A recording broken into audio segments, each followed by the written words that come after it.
All right, guys, if you remember when September started, I couldn't believe that we were finally in the NFL season. But we're deep into it now. It's been going, and it's been up, it's been down, but as always, football's been fun. And with the DraftKings Sportsbook, you never have to miss out on any of the action. So you can bet on all of your favorite teams and cash in every single week. So you're always in the game. All you got to do is bet $5 or more and get $150 in bonus bets instantly at the DraftKings Sportsbook by making any pregame wager of $5 or more to get $150 in bonus bets instantly. Get in on the action at the DraftKings Sportsbook right now. Download the app, use the promo code DCTV, bet $5 or more and get $150 in bonus bets instantly at the DraftKings Sportsbook. Is an official sports betting partner of the NFL. And I'm so happy to be partnering up with him. And the crown is yours right now. Let's go. Daniel Cormier! All right, guys.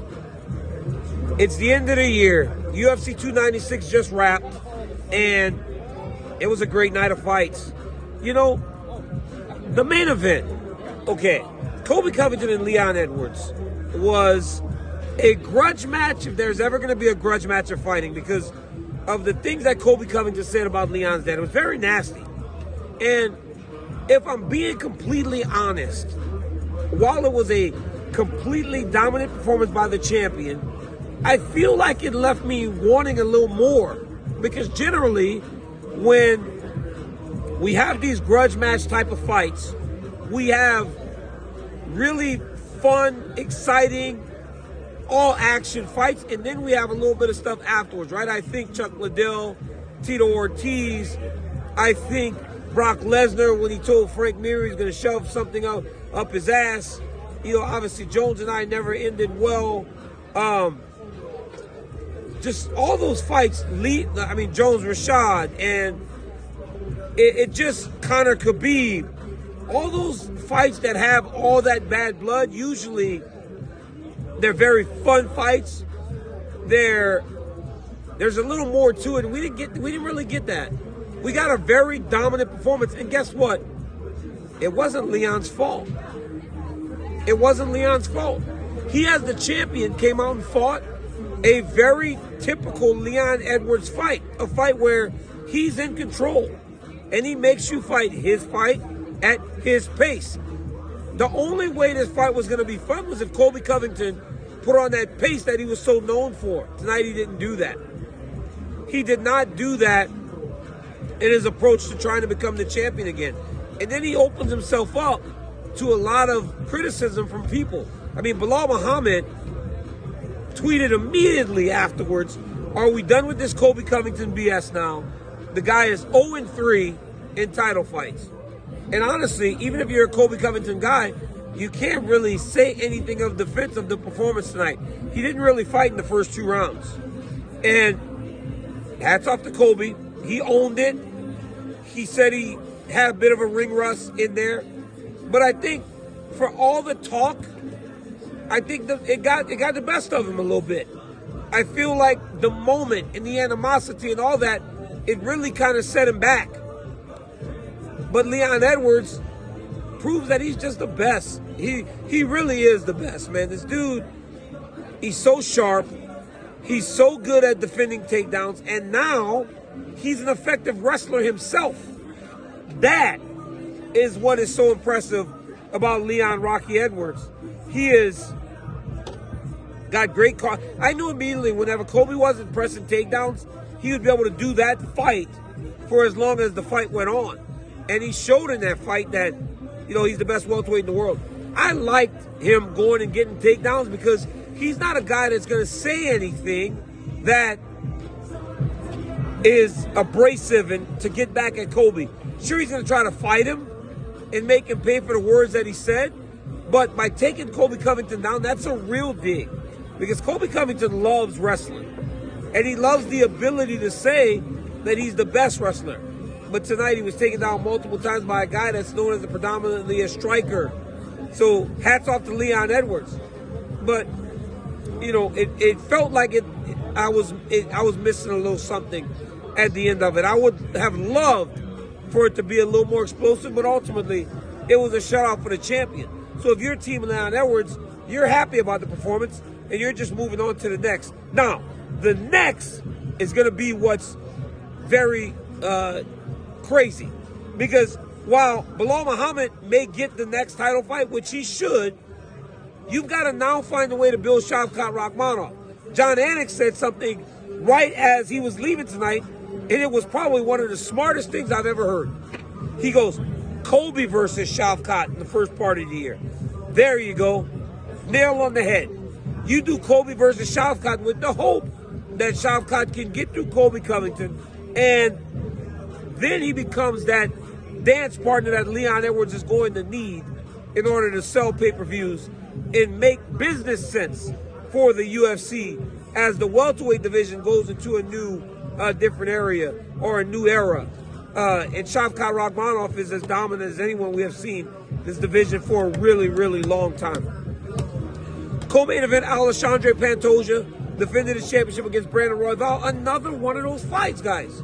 I guess it was the last two title fights that left me a little bit odd, because Royval spoke about being more disciplined in his approach and being more cautious and patient because he didn't want to give Pantoja the opportunity. In fight number one, he was very reckless, and that is why he was very competitive in round one. Then he ultimately got submitted.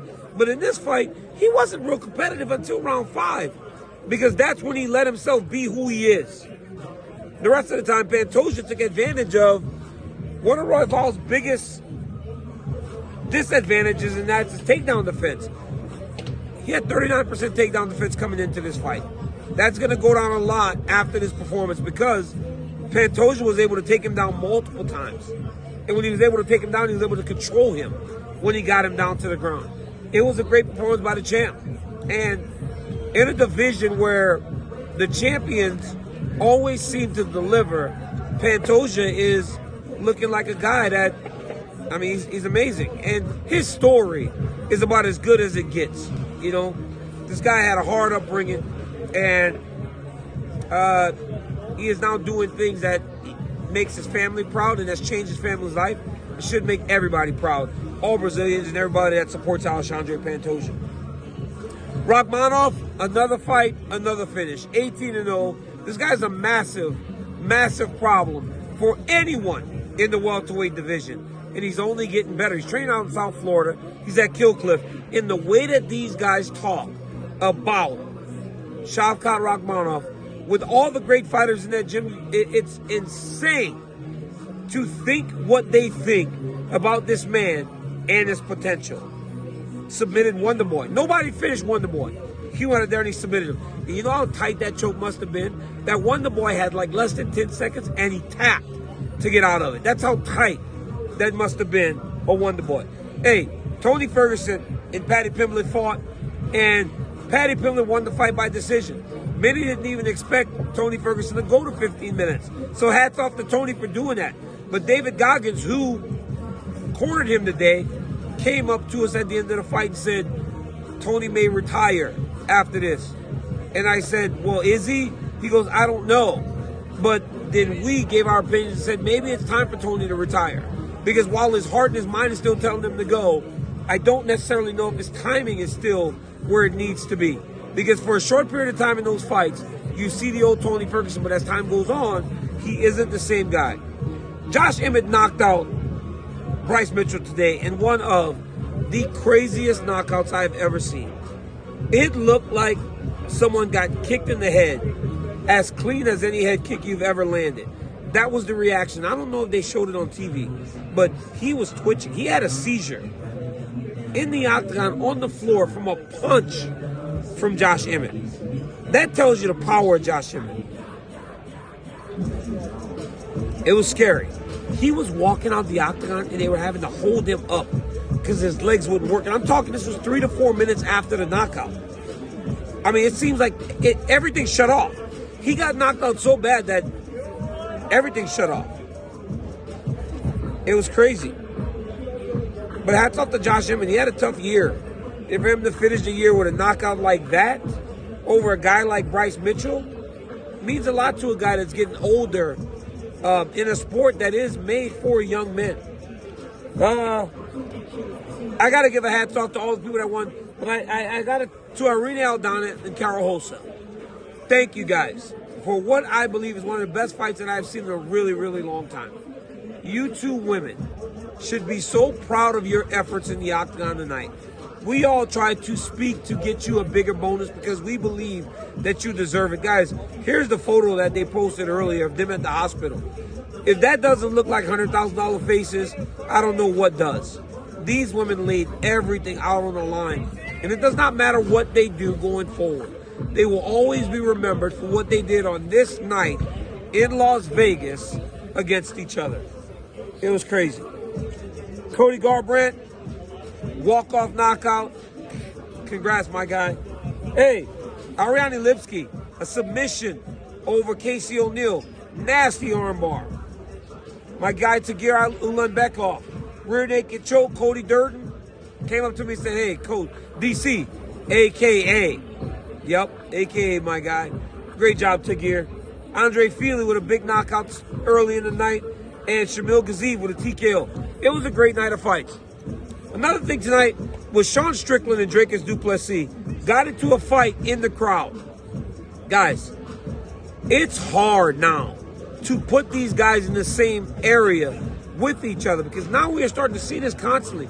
We saw it with Bobby Green a couple weeks ago in Austin where he could not control himself as he was getting ready to fight. And then the guy, man, I cannot believe that I'm forgetting this kid's name again. Danny Riverstein is going to kill me. I'm going to text him real quick. It's not. But they couldn't contain themselves being around each other, knowing that they disliked each other as much as they do. They couldn't be okay. Look at this. Who was the kid that fought in Austin? He manages him. So it really pisses him off. And once he says it, I'm going to be like, I know that. I'm an idiot. But it's becoming increasingly hard now to have these guys in the same area. And Sean Strickland isn't a guy that really shows much self-restraint. Dricus du Plessis said some stuff about him at the press conference that really bothered Sean Strickland. So today, when they get introduced on screen, Sean Strickland points the gun at him like he's going to shoot him. Dricus dodges it. Then Sean tells the kid in front of him, move, jumps over and starts punching Dricus du Plessis. Look, I don't like the public fighting, but it seems like these guys can't control themselves as effectively as guys in the past. But I will ask you to this. When we get to January 20th and we're in Toronto, I ask that you guys fight. Because if you don't like each other, then you got an opportunity. That's the beauty in our job, guys. I always said that. No matter what I said about someone, I had to go into that octagon and I had to fight that man. So when you guys have all these issues, you owe it to yourselves, you owe it to the fans, the people that watch your sport, to go out there and fight. You can't be worried. You got to go fight. Because if you got to be separated at press conferences, you got to be separated in public, you are now in a sanctioned event where you are allowed to punch that man in the face. Go out and fight. So here you go, Sean. Here you go, DDP. I am tasking you with making sure that the fight's exciting when we get to Toronto. UFC in 2023 was phenomenal. I love this year, and I feel like it was one of my greatest years so far. A lot of change in the octagon with all the new champions, a lot of changes in life. But 2023 was a year of growth, not only for me personally, but for the UFC. And I am lucky to have you guys be with me and supporting me during this year. I appreciate and love each and every one of you. So Happy New Year, Merry Christmas, and thank you guys for tapping into everything I do. All right? Happy holidays, guys. I love each and every one of you. Like, subscribe, tell your friend to tell a friend that DC's got a YouTube channel, and we're going to keep building. And I'm only building because of you guys. I appreciate you. All right? See you soon as we head into this holiday season. Happy holidays, guys.